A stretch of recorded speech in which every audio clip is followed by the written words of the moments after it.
하나님 말씀과 은혜를 나누겠습니다. 우리 현대인들은 기다림의 미학을 잃어버린 세대입니다. 이 세대는 기다림에 익숙하지 못합니다. 세상은 사람들을 기다릴 줄 모르는 바보로 만들어가고 있습니다. 인스턴트 식품이 라면이 나왔을 때 얼마나 그게 빨라서 우리가 좋아했는지, 그러다가 그냥 물을 붓고 3분만 기다리면 먹는 컵라면도 나왔는데, 이제는 기다리지 않고 동전만 넣으면 바로 끓인 라면이 나오는 자동 판매기를 있다는 소식 들었습니다. 이제는 기다리지 못하는 그 병이 한계에 이르는 듯합니다. 예전에는 은근과 끈기라는 말, 그런 말들이 미덕으로 통했던 시대가 있었고, 참고 기다리면 좋은 날이 올 거다, 그런 희망을 가지고 우직하게 사는 것을 당연하게 생각했던 시대가 있었지만, 요즘은 기다림을 잊은 지 오래된 세대가 아닌가 합니다. 하지만 인생에 있어서 기다림이라는 것은 대단히 소중한 겁니다. 어떠한 목적을 가지고 열정을 갖는 것도 중요합니다. 또 열정 가운데 하나님의 도우심을 바라며 열렬히 간구하는 것도 중요합니다. 기도하며 살아가는 동안에 실천하고 계획하고 그런 것도 굉장히 중요합니다. 하지만 그런 일들, 우리가 할 것을 마친 후에는 여유를 가지고 기다리는 시간이 필요합니다. 잠언 16장 9절 말씀에 사람이 마음으로 자기의 길을 계획할지라도 그의 걸음을 인도하시는 이는 여호와시니라, 이렇게 말씀하셨죠. 계획과 실천, 이 두 가지는 우리의 몫입니다. 하지만 그것을 이루시는 분은 하나님이시죠. 아무리 좋은 계획과 노력이 있다 하더라도 그 계획과 실천을 이루시는 분은 하나님이십니다. 농사 짓는 것을 생각해 보시기 바랍니다. 봄에 흙을 고르게 하고 평평하게 지면을 고른 다음에 씨 뿌리고 또 그것을 정성 들여서 돌보는 것은 농부의 몫입니다. 그런 농부가 있지만, 그러나 그 농부가 아무리 노력을 기울이고 한치의 소홀함도 없이 완벽하게 논사를 지었다고 해봅시다. 그렇지만 만일 이른 비와 늦은 비, 때를 맞춰서 내리는 비가 적당히 내려주지 않으면, 그리고 그 강우량이 적절하지 못하면 그 농부는 그 농작물을 수확하지 못하는 것이죠. 현대인들은 그러한 치수도 가능하다고 믿고 있지만 그것은 한낱 교만에 불과하다는 것을 우리는 요즘 시대를 통해서 생생하게 보고 있지 않습니까? 홍수와 가뭄은 아직도 인간이 정복하지 못한 영역이고 아마도 영원히 정복하지 못할 것입니다. 우리는 빨리빨리라고 말하면서 빠름을 원하지만 하나님께서는 빠른 것에는 전혀 관심이 없으세요. 하나님은 빠름이 아니라 바름을 원하고 계시는 것이죠. 모든 것을 다 바르게 하길 원하시고 계세요.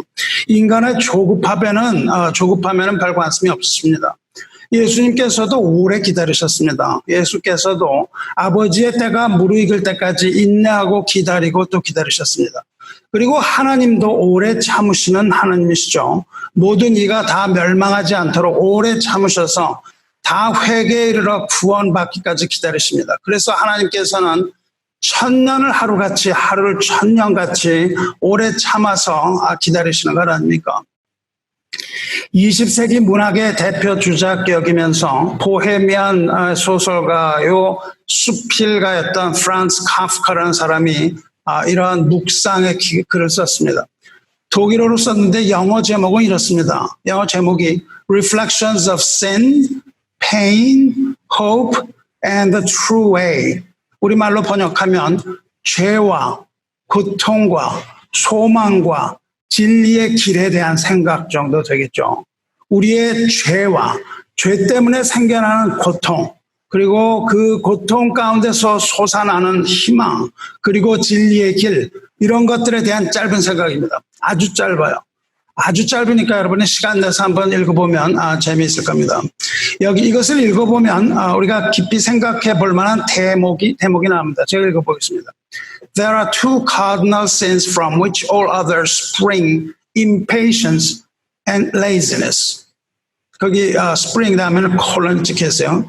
그러니까 인간에게 근본적인 큰 죄가 두 개가 있는데 그 하나는 조급함이고 또 하나는 게으름이다. 다른 모든 죄들이 이들로부터 나온다. 그러니까 인간의 조급함과 게으름에서 모든 죄들이 다 파생되어 나온다고 생각한 거예요. 이 사람의 생각입니다. Reflections. Because of impatience, we were driven out of paradise. Because of laziness, we cannot return. 조급함 때문에 우리는 낙원에서 쫓겨났다. 그리고 게으름 때문에 낙원으로 돌아가지 못한다. 지금 조급함과 게으름 이 두 죄 때문에 우리가 낙원에서 쫓겨났고 낙원으로 돌아가지 못하는 거죠. 그런데 이 조급함과 게으름 이 두 개의 죄를 다시 하나로 집약하자면 그것은 조급함이라고 말해요. Perhaps, however, there is only one cardinal sin, impatience. Period. Because of impatience we were driven out. Because of impatience we cannot return. 조급함 때문에 낙원에서 쫓겨났으며 조급함 때문에 낙원으로 돌아가지 못한다. 이렇게 생각한 겁니다. 아담과 하와가 차분하게 따져보지 못하고 그 이야기를 듣는 순간 그것이 좋아 보여서 그 선악을 알게 하는 나무의 열매를 바로 따먹었죠. 그냥 조급하게 따먹었다는 거예요. 그렇게 해서 하나님 앞에 죄를 짓게 된 것이고 돌아가지 못하는 이유는 게으름 때문이라는 겁니다. 그런데 그 게으름조차도 결국은 조급함 때문에 비롯된다는 거예요. 생각을 해보시기 바라요. 조급함이라는 것과 게으름이라는 건 정반대 것이잖아요. 조급함은 조바심을 낳는 것이고 게으름은 그냥 가만히 아무것도 안 하고 있는 것처럼 들리는데 조급함과 게으름이 같은 거라는 겁니다. 어떻게 보면 궤변 같은데 여러분 곰곰이 생각해 보세요. 조급함과 게으름은 같은 맥락에 있습니다. 여러분이 어떤 해야 할 일이 있다고 생각해 보세요. 그러면 조급해지죠. 내일이 시험인데 아직 공부를 시작도 못했다고 생각해 보시기 바랍니다. 혹은 내일이 어떤 일의 마감일인데 아직 생각도 해보지 못했다고 생각해 보세요. 그러면 마음이 조급해질 거 아니에요. 그런데 마음이 조급해진다 그래서 그 일을 차분하게 시작하기는 어렵습니다. 그 일을 차분하게 시작하기가 어렵죠. 그렇기 때문에 10중 8구 엄두도 내지 못하고 빈둥빈둥합니다. 내일이 시험인데 오늘 시작도 못했는데 500페이지 책을 읽으려 보세요. 못하고 빈둥빈둥 노는 거예요. 그런데 아무것도 하지 못하고 빈둥빈둥 되면 어떻게 됩니까? 마음이 점점 조급해지는 거죠. 그래서 더욱더 못하는 겁니다. 이것이 anxiety, fear의 아주 기본적인 메커니즘이에요. 우리가 뭘 해야 되는데 하지 않고 놔두는 거. 그냥 글씨 한 몇 글자 쓰면 되는 그런 사무처리인데도 그거를 못해요. 왜냐하면 anxiety가 막 솟아나옵니다. 그 anxiety가 결국 두려움이 되는 거예요. 그래서 두려움이 오니까 밤잠도 못 자는 경우가 있고 혹은 반대로 아주 깊은 잠에 빠져서 새벽 여명을 맞이하는 경우가 대부분입니다. 조급함과 게으름이 하나가 될 수 있다는 게 놀랍습니다. 이 사람의 생각은 조급함과 게으름을 동일선상에 보는 거예요. 조급함은 일을 그르치게 할 뿐만 아니라 죄를 짓게 한다는 겁니다. 분노가 일어나서 조급해지는 것, 분노와 급한 마음에 사람을 죽인 사형수들, 그 사형수들이 후회하는 것은 그 마지막 1분을 참지 못했다. 그렇게 고백하고 그것을 후회하는 것. 내가 그때 그 1분만 참았다면 이렇게 후회하는 경우가 허다하다고 얘기합니다. 어떤 사람들의 관계에서도 건너지 못할 강을 건너는 그 모든 일들이 조급함과 분노와 갈등과 그런 것 때문이죠.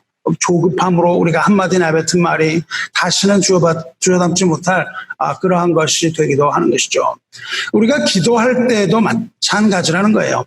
기도는 땀과 피와 같은 겁니다. 끈질긴 기도는 엄청난 에너지를 필요로 하는 거예요. 예수께서도 겟세마네 동산에서 그렇게 기도하셨습니다. 누가복음 22장 보면 예수께서 기도하시는 내용이 나오죠. 예수께서 힘쓰고 애써 더욱 간절히 기도하시니 땀이 땅에 떨어지는 핏방울 같이 되더라. 예수께서도 간절하게 그리고 힘을 다하고 애를 쓰면서 기도하셨습니다. 땀이 흘러서 핏방울 같이 될 정도로 간절하게 기도하셨다는 거죠. 그런데 우리는 왜 이렇게 기도하지 못하겠습니까? 첫 번째 이유, 우리가 그렇게 기도하지 못하는 믿음이 없기 때문인 것이죠. 우리가 우리 스스로에게 물어보면 잘 알죠. 기도하면 소망을 이룰 것이다. 내가 하는 이 기도가 소망을 이룰 것이다. 그런 믿음이 있다면 왜 기도하지 않겠습니까? 기도하지 않는 이유는 첫째로 믿음이 없기 때문입니다. 그런데 우리에게 믿음이 좀 있다고 하더라도 이렇게 기도하기는 어렵습니다. 이렇게 기도하지 못한 두 번째 이유가 무엇입니까? 깨어서 기도하지 못하는 두 번째 이유는 바로 게으름 때문입니다. 예수께서 땀이 핏방울이 되도록 기도하실 때 제자들은 뭐 했습니까? 제자들은 슬픔으로 인해 잠들었습니다. 슬픔은 이 세상의 것이죠. 이 세상의 슬픔 때문에 이 사람들은 잠이 들었어요. 육체의 피로와 정신적인 피로로 인해서 깨어있지 못하고 게으름에 빠지면 우리는 강건하게 끈질기게 기도하지 못합니다. 계속 잠을 자게 되는 것이죠.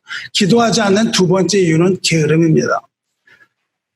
근데 기도하지 못하는 세 번째 이유가 또 있어요. 세 번째 이유는 조급함 때문이에요. 조급한 마음은 우리도 하여금 끈질기게 기도하지 못하게 만듭니다. 조금만 기도하면 생각이 다른 데 가 있는 거죠.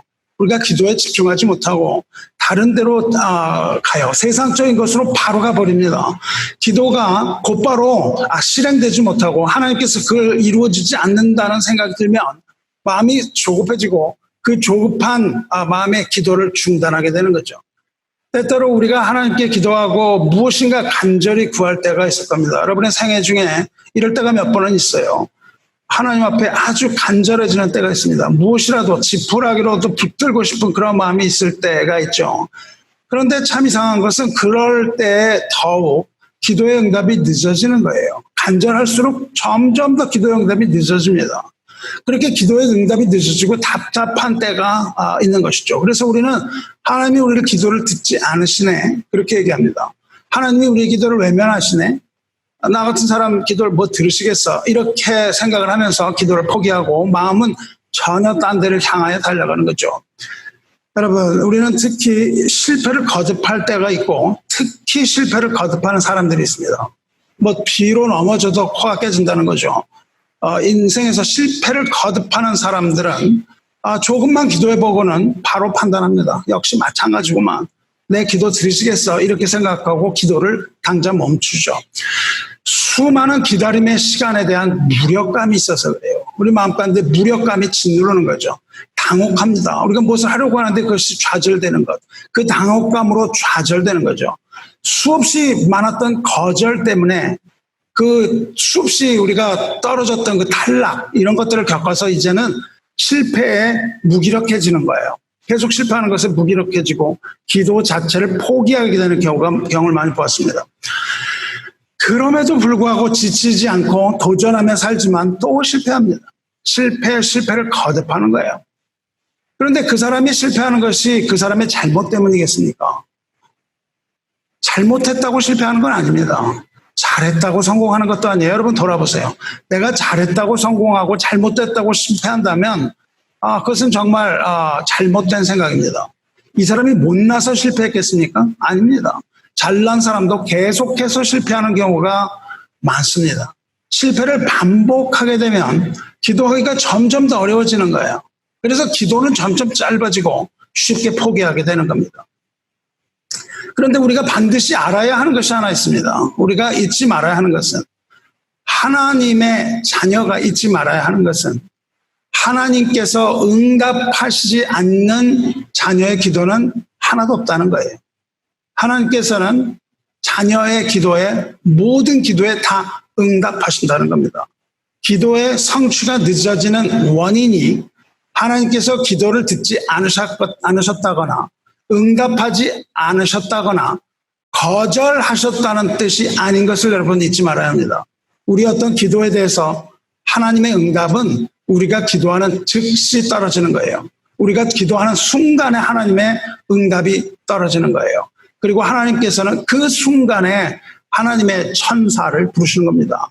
하나님께서 천사를 명하여서 여러분의 기도에 응답하고 대응하시는 거예요. 하지만 하나님께서 응답하셨다는 것이 곧 그 응답의 성취를 뜻하는 건 아니에요. 하나님이 응답하셨다고 해서 그 일이 바로 이루어지는 것이 아니에요. 하나님의 그 응답의 성취가 지연되는 것이 하나님의 거절을 뜻하는 건 아니라는 겁니다. 하나님께서 no라고 대답하지 않으셨다는 거예요. 하나님이 yes라고 대답을 하셨지만 그 yes가 이루어지는 것이 지금 이 순간은 아니라는 거예요.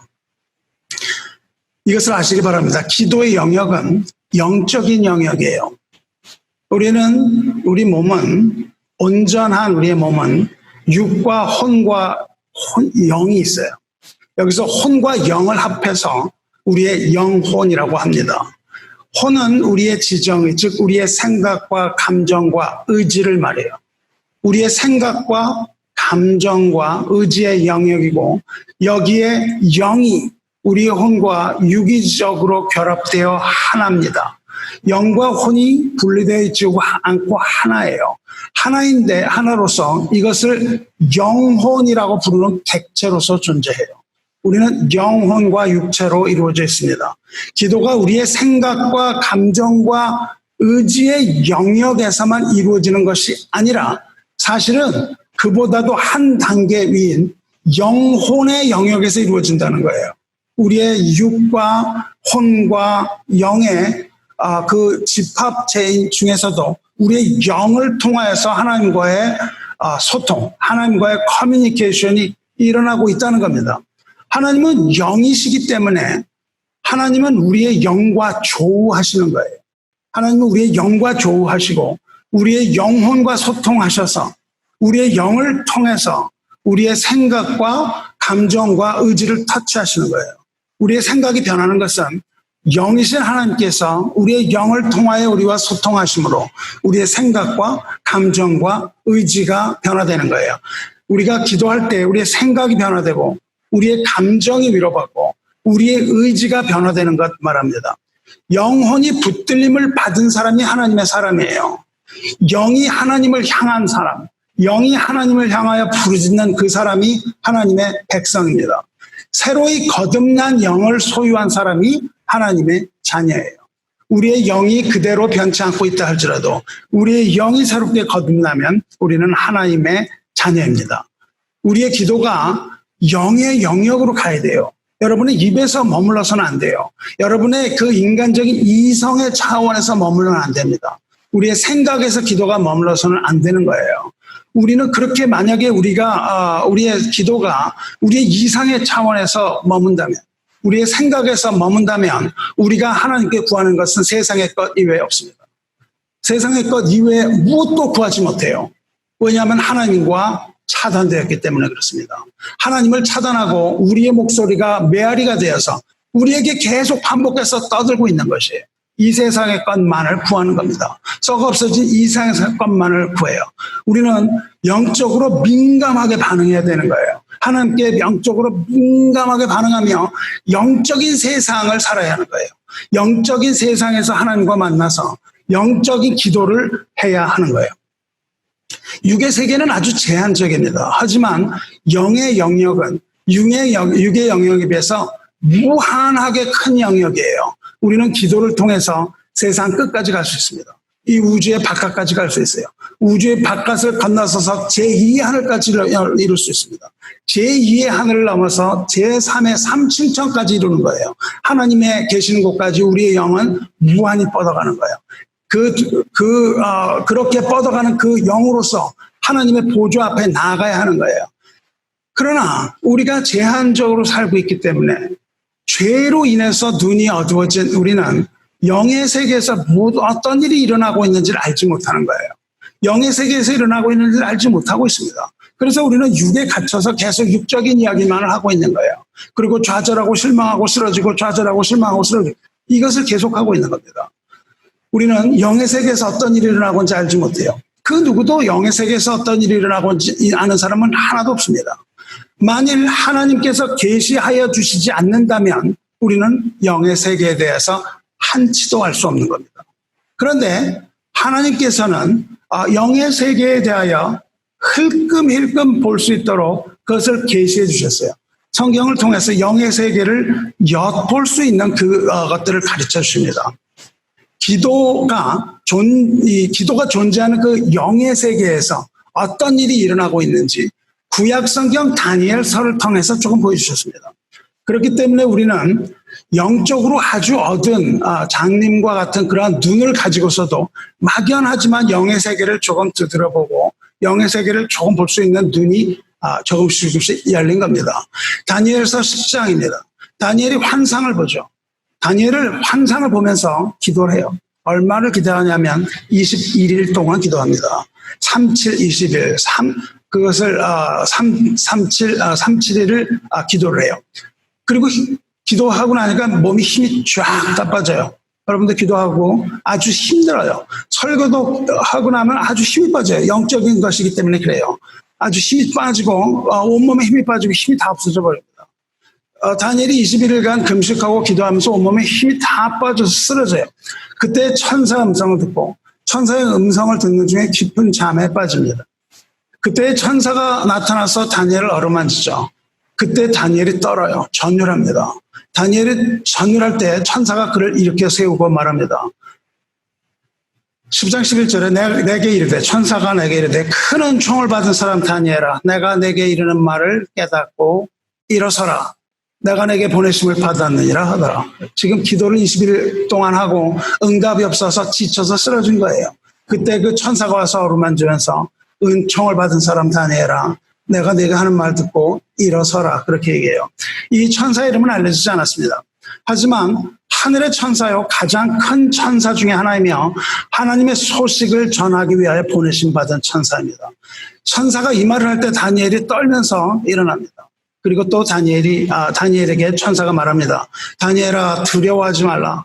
내가 깨달으려 하여 내 하나님 앞에 스스로 겸비하기로 결심하던 첫날부터 내 말이 응답받았으므로 내가 내 말로 말미암아 왔느니라.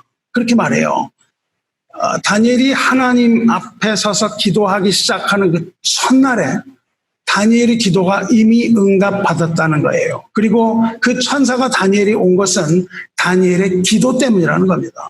내가 기도했을 때 그 첫날에 하나님께서 이미 그것을 응답하셨고 그 너의 기도 때문에 내가 이제 왔다. 그 말합니다. 그렇습니다. 우리가 기도하기 시작할 때 그 이미 전에 하나님께서는 우리의 기도에 귀를 기울이시고 그 모든 기도를 다 들으시고 각각의 기도에 대해서 이미 다 응답하시는 겁니다. 하나님의 응답은 기도하는 순간에 이루어지는 거예요. 첫날부터 내 말이 응답받았으므로 내가 내 말로 말미암아 왔느니라. 하나님께서 기도에 대해 응답하시는 순간, 즉 우리가 기도하는 그 순간에 하나님께서는 그 뜻에 따라서 하늘의 천사를 부르시는 겁니다.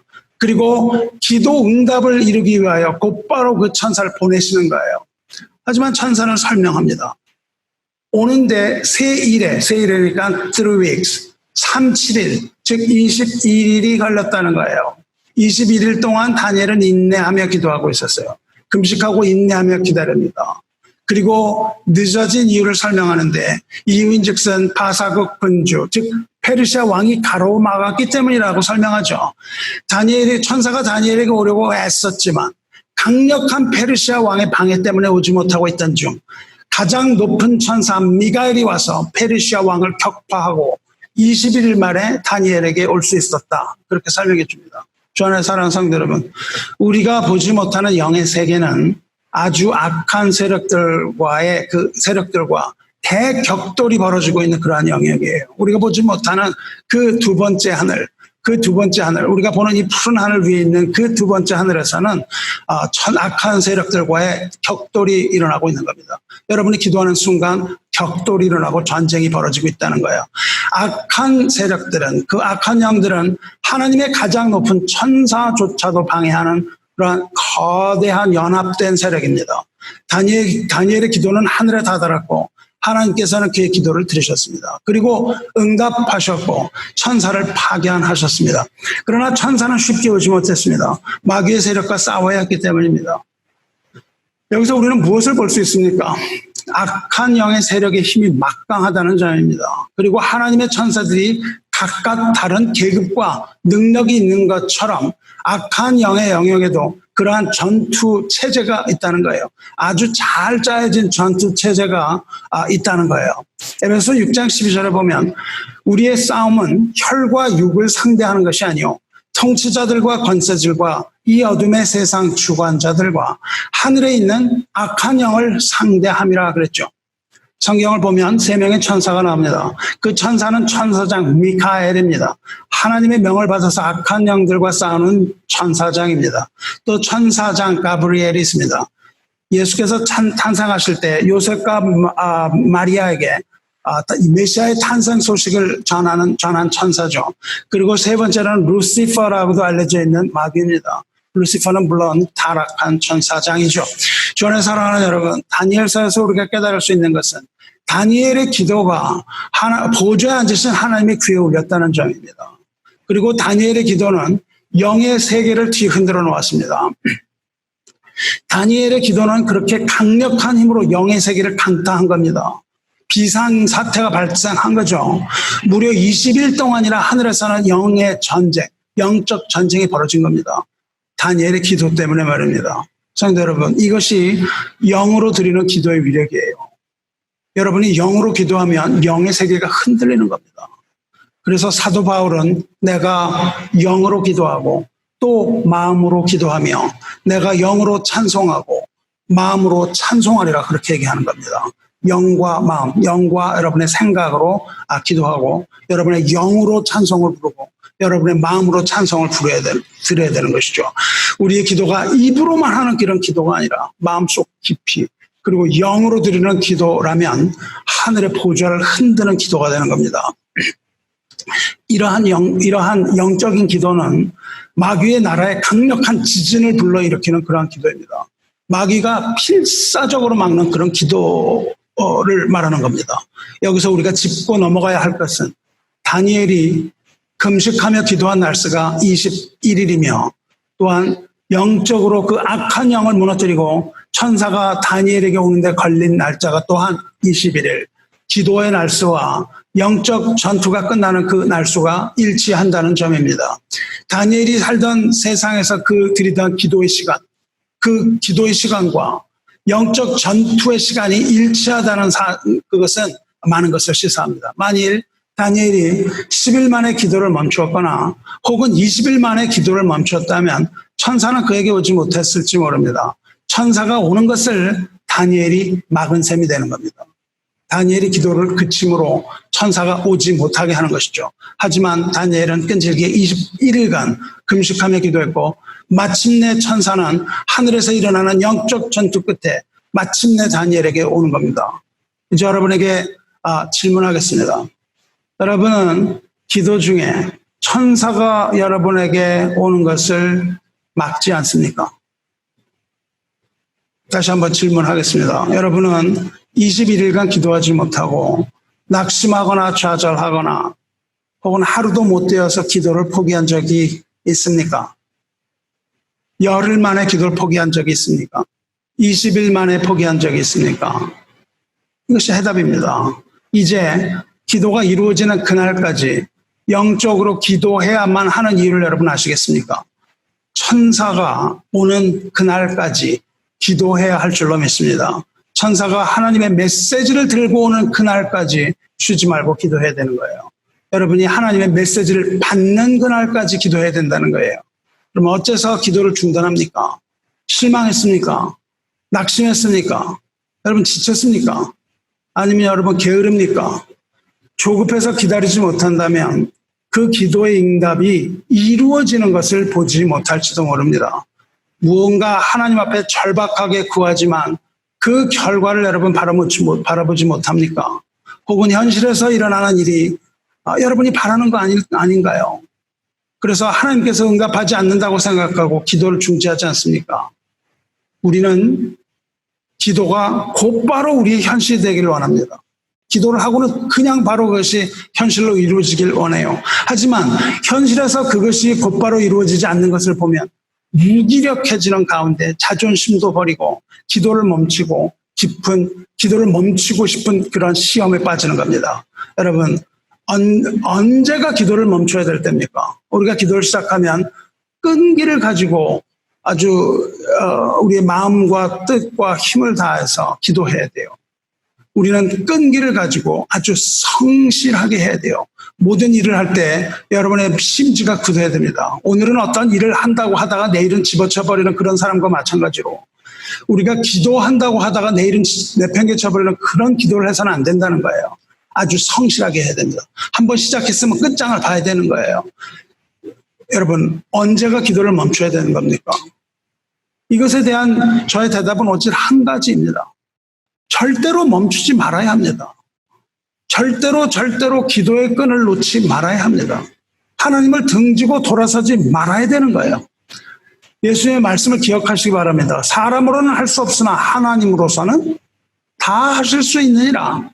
우리가 할 수 없는 그런 불가능해 보이는 일이라 할지라도 하나님께서는 다 하실 수 있는 거예요. 우리는 유한한 세상에 살고 있지만 하나님께서는 무한한 영의 세계에서 우리의 기도를 들으십니다. 하나님께서는 우리의 끈질긴 기도를 기뻐하시는 거예요. 그리고 그러한 기도에 확실하게 응답하시고 그 뜻을 보여주실 겁니다. 저는 지금 기도의 시간을 말하는 게 아니에요. 며칠 이런 기도 시간, 얼마나 오랫동안 기도해, 그걸 말하는 게 아닙니다. 단순한 기도의 시간을 말하자는 것이 아니에요. 여러분, 저는 지금 기도의 시간이 아니라 기도의 힘과 능력에 관하여 말하는 거예요. 낙심하지 않는 믿음의 기도에 관하여 말하는 겁니다. 그치지 아니하는 그 기도를 말하는 거예요. 하늘의 문을 계속해서 두드려야 되는 거예요. 열어줄 때까지 그것이 두드려야 되는 거예요. 하늘의 문을 두드리고 결코 포기하지 말아야 됩니다.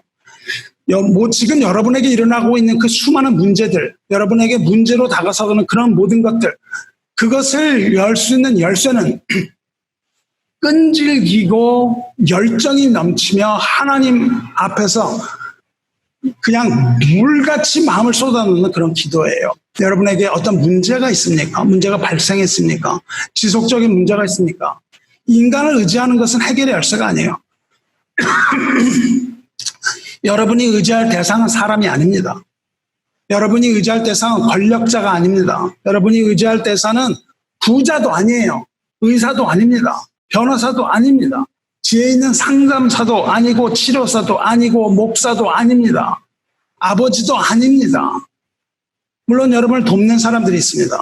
그렇지만 인간은 여러분을 도울 의지도 박약하고 도울 능력도 없습니다.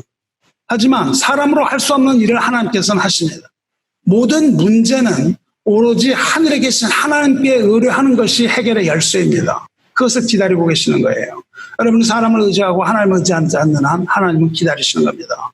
기도해도 문제가 해결되지 않는다고 해서 그것이 하나님께서 기도를 응답하시지 않았다는 뜻은 아니라고 했잖아요. 다니엘의 경우는 기도가 늦게 이루어진 그것은 하늘에서 벌어지고 있는 영적 전투 때문이라고 했잖아요.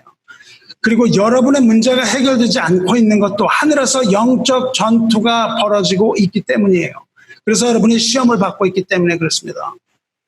기도는 영적인 전투를 유발합니다. 영적인 전투를 유발하기 때문에 반드시 기도에는 여러분의 시험이 따라오는 것입니다. 하늘을 향해서 손을 뻗은 그런 기도는 하늘의 문을 엽니다. 기도는 하나님의 영을 받은 천사가 즉각적으로 개입하는 거예요. 기도를 중지하지 마시기 바라요. 천사가 오는 길을 여러분이 막아서는 안 되는 겁니다. 오는 길을 여러분은 계속해서 열고 그 문을 두드리는 겁니다. 구하라 그러면 너희에게 주실 것이요. 찾으라 그러면 찾아낼 것이요. 문을 두드리라 그러면 너희에게 열릴 것이니 구하는 이마다 받을 것이요. 찾는 이는 찾아낼 것이요. 두드리는 이에게는 열릴 것이니라. 누가복음 11장 9장 말씀이죠. 계속해서 구해야 됩니다. 구하는 자는 얻을 것이요. 계속해서 찾으시기 바라요. 찾을 겁니다. 그리고 계속해서 천국문을 두드려야 합니다. 열릴 겁니다. 누가복음 18장 1절에서도 말씀하셨습니다. 항상 기도하고 낙심하지 말 것을 불의한 재판장과 과부의 비유로 말씀하세요.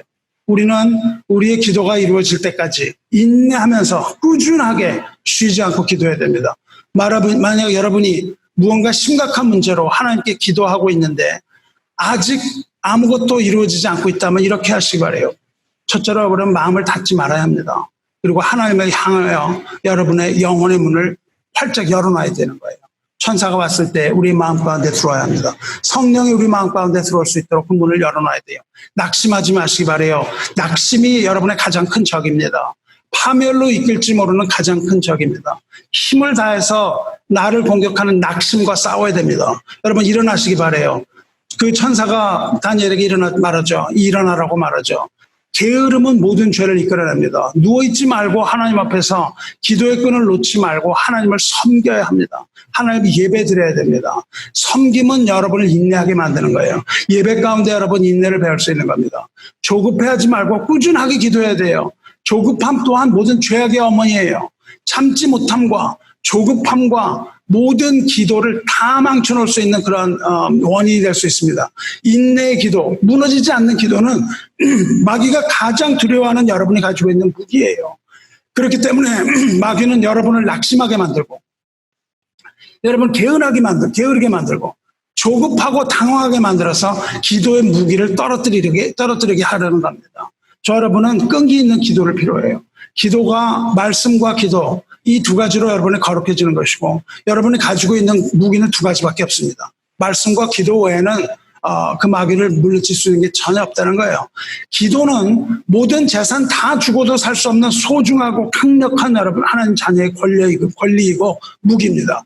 그런데도 대부분의 신도들은 기도하지 않습니다. 그렇기 때문에 그처럼 기도의 실현이 늦어지고 있는 거예요. 말씀을 듣고 하루 정도 기도합니다. 이틀 기도해요. 하지만 이내 믿음을 잃고 모두 포기해버립니다. 아주 슬픈 현실이에요. 여러분이 기도를 포기하지 않는 한 마귀는 여러분을 이길 수 없습니다. 여러분이 기도를 멈출 때 마귀가 여러분을 이기는 거예요. 마귀는 여러분의 기도의 끈을 놓을 때만 그 기회를 잡아챌 수 있는 겁니다. 기도는 여러분을 붙드는 힘입니다. 지속적으로 지지 말고 마귀를 대적하기 바라요. 마귀는 물러갈 것이고 천사가 여러분을 섬기는 겁니다. 이제 지쳐서 더 이상 기도하지 못하겠다 그렇게 말하지 마세요. 아무리 누워있어도 우리는 기도할 수 있습니다. 지쳤다고 말하지 마시기 바라요. 상처받았다고 말하지 마세요. 왜 그렇게 상처를 많이 받습니까? 상처를 받지 말아야 돼요. 기도의 무기로서 물리쳐야 합니다. 날 위하는 사람 없고 나 이 세상에 혼자다 이렇게 말하지 마시기 바라요. 세상 끝날까지 예수께서 내가 너와 함께 할까 말씀하셨어요. 하나님의 자녀는 결코 혼자가 아닙니다. 여러분이 어떤 일을 당하더라도 어떻게 아무리 힘이 들지라도 기도의 끈만은 절대로 포기하지 말아야 되는 거예요. 여러분 붙들고 있는 유일한 끈이기 때문에 그렇습니다. 믿음 위에 굳게 서서 지지 말고 물러서지 말고 기도로 승리 얻으시기 바라요.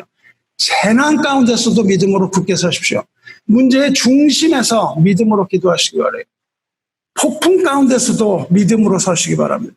모든 것이 다 뒤죽박죽 되어버리고 뭐 안지도 모르겠다. 이런 혼돈 가운데, 이런 케이오스 때 가운데서도 믿음의 눈을 뜨시기 바라요. 실패 가운데서도 좌절하지 말고 기도의 끈을 붙들고 일어나세요. 그 어떤 문제 가운데서도 예수 그리스도의 이름을 의지하고 일어서시기 바랍니다. 마귀는 여러분을 향한 하나님의 계획을 막을 수가 없습니다. 시간을 지연시킬 수는 있을지 몰라도 악한 영은 하나님의 천사 미가엘을 절대 이길 수가 없습니다. 그리고 그 지연되는 것조차도 하나님의 허락 아래에 있는 거예요. 하나님의 허락 안에서 그렇게 응답이 실천이 지연됩니다. 하나님께서 여러분을 위해서 계획하신 그날, 그것이 바로 하나님이 정하신 때입니다. 마귀가 21일 동안 막은 것 같지만 사실은 하나님이 정하신 날이라는 뜻이에요. 마귀는 그날 하나님의 때를 절대 막을 수가 없는 거예요. 하나님께서 그날의 문을 여시는 겁니다. 문이 열리지 않는다고 딴 데 가지 마세요. 그날의 문이 열리는 거예요. 하지만 여러분의 임무는 그날까지 기도를 멈추지 않는 겁니다. 그날까지 기도를 멈추지 말아요. 예수 그리스도의 이름으로 드리는 그 기도를 멈추지 않으면 때가 이름에 이룰 것입니다. 여러분 오늘 읽은 11개 본문을 보시기 바라요. 아람 군대가 수많은 대군과 수많은 마차와 병거와 말들을 보내서 이스라엘을 침공합니다. 그리고 이스라엘은 두려움에 떱니다. 그런데 이 아람 왕은 엘리사가 있다는 말을 듣고 엘리사를 두려워해요. 그리고 엘리사를 죽이려 합니다. 엘리사가 어디냐고 물어보니까 도단이라는 곳에 있다고 얘기를 해요. 그 정보를 입수하고 도단으로 전군을 다 보내요. 전군을 다 보내서 그 밤새 그 무수한 군대들이 진군하여서 엘리사가 있는 그 도단이라는 곳에 밤새 그 많은 병거와 말과 군대가 이르러서 하나님의 사람 엘리야를 포기해서 이제 잡아 죽이려고 합니다. 한 사람을 죽이는데 그 수많은 전군을 다 동원했어요. 그때에 엘리사의 사환이 아침에 일어나 보니까 그 수많은 대군들이 포위한 거죠. 그래서 엘리사의 사환, 그 젊은 청년이 보고 두려워서 엘리사에게 달려가죠. 영어로는 알라스 그렇게 되죠. 내 주여 어찌하리까? 할 바를 모르는 거죠. 이걸 도대체 어떻게 해야 되는가? 아주 당황하고 아주 그 처참한 상황이 발생한 거죠. 근데 엘리사는 그때에 이 현재 발생한 그 상황, 그 큰 군대에 그 사환은 놀랬지만 엘리사는 그렇지 않은 것입니다. 엘리사는 이미 하나님께서 하늘의 천군과 천사들을 보내신 것을 알고 있었습니다. 아람 왕의 그 병거, 그 군대보다 훨씬 더 많은 큰 규모의 군대와 천사들을 보낸 것은 엘리사는 알고 있었죠. 엘리사는 그것을 보았습니다. 엘리사가 무엇으로 보았을까요? 엘리사는 믿음의 눈으로 본 거죠. 육신의 눈으로 본 것이 아니고 믿음의 눈으로 하늘의 그 천군과 천사와 그 수많은 병거와 말들과 이런 것들이 그들을 포위했다는 것을 본 거죠. 그래서 말합니다. 엘리사가 말합니다. 두려워하지 말라. 우리와 함께 한 자가 그들과 함께 한 자보다 많으니라. 그러니까 우리 군대가 그 군대보다 훨씬 더 크다. 그렇게 말하죠. 그리고 기도합니다. 여호와여 원하건대 그의 눈을 떠서 그의 눈을 열어서 보게 하옵소서. 그러죠. 그 사원의 눈을 열어서 보게 하옵소서. 사원은 이미 보고 왔습니다. 아침에 가서 그것을 보고 왔어요. 아람 군대를 보고 왔습니다. 그러나 이제 영적인 눈을 열어달라는 겁니다. 사원이 이제 영적인 눈을 떴을 때에 산에 가득한 불말과 불병거를 목도하죠. 그 산에 가득하게 불말과 불병거가 있다는 것을 본 거예요. 하나님의 보내신 그 군대와 경비대가 불말을 타고 불병거를 타고 산에 와서 엘리야를 둘러싸고 진을 치고 그를 보호하고 있는 것을 보게 되는 겁니다. 주 안에 사랑하는 여러분, 여러분을 포기하고 여러분을 옴싹달싹 못하게 하고 있는 그 아람의 군대와 커다란 병거와 말을 두려워하지 마시기 바라요. 여러분의 육의 눈으로 볼 때는 그것이 두렵습니다. 그러나 그렇지 않다는 겁니다. 사원이 두려움에 떨 때 그의 눈을 뜨게 해달라 엘리사가 기도했을 때 그가 눈을 떠서 산에 가득한 불말과 불병거를 볼 수 있었던 것처럼 저도 오늘 하나님께 말씀을 통하여 선포합니다. 그리고 기도하는 겁니다. 그 문제에 휩쓸린 우리 형제자매들이 믿음의 눈을 뜰 수 있게 되기를 하나님 앞에 기도합니다. 모든 문제는 하나님 앞에서 믿음의 영적인 눈을 뜰 때 해결되는 거예요. 영적인 눈을 뜰 때 이미 해결되는 겁니다. 사원이 눈을 떴던 것처럼 여러분도 믿음의 눈을 뜨시기 바랍니다. 여러분을 보호하기 위해서 그 문제의 산을 에워싸고 있는 그 불말과 불병거가 지휘하고 있는 그 미가엘 천사장을 여러분을 보기를 원합니다. 그 문제의 말과 문제의 병거와 큰 군대를 보고 놀라지 마시고 여러분을 그 안에서 둘러싸고 있는 불말과 불병거와 하나님의 천군 천사와 지휘하고 있는 미가엘을 여러분이 영적인 믿음의 눈으로 바라보시기 바라요. 여러분에게 하나님의 응답의 소식을 전할 가브리엘 천사장이 다다르고 있는 것을 또한 보시기 바라요. 하나님께서 그 메시지를 들고 불말과 불병거가 호위하고 있는 그 안으로 들어와서 하나님의 메시지를 여러분에게 전할 겁니다. 그것을 기도합니다. 말씀 맺겠습니다. 오늘 읽은 에베소서 본문은 에베소 교인들을 위한 사도 바울의 기도 내용입니다. 에베소서 1장 17절에 우리 주 예수 그리스도의 하나님 영광의 아버지께서 지혜와 계시의 영을 너희에게 주사 하나님을 알게 하시고 너희 마음의 눈을 밝히사 그의 부르심의 소망이 무엇이며 성도 안에서 그 기업의 영광의 풍성함이 무엇이며 그의 힘의 위력으로 역사하심을 따라 믿는 우리에게 베푸신 능력의 지극히 크심이 어떠한 것을 너희로 알게 하시기를 구하노라. 저도 사도 바울을 본받아서 이와 같이 기도합니다.